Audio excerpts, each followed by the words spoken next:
রসমালাই এমনিতেই সবার খুব প্রিয়, তার সাথে যদি ম্যাঙ্গো ফ্লেভার অ্যাড হয় তাহলে তো সোনাই সোহাগা। তাহলে চলুন ঝটপট বানিয়ে ফেলি।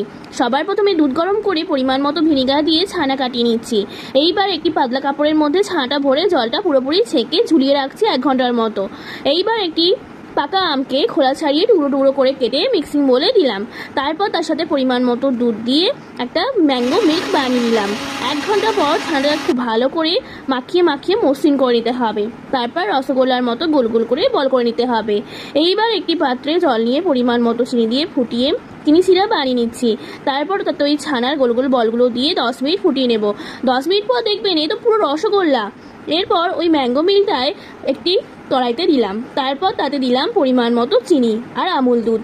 এরপর 5 মিনিট ফুটিয়ে ওই রসগোল্লাগুলোকে রস থেকে তুলে ম্যাঙ্গো মিল্কের মধ্যে দিয়ে 5 মিনিট ফুটিয়ে 2 ঘন্টা স্ট্যান্ডিং টাইমে রাখলেই রেডি আমার ম্যাঙ্গো রসমালাই।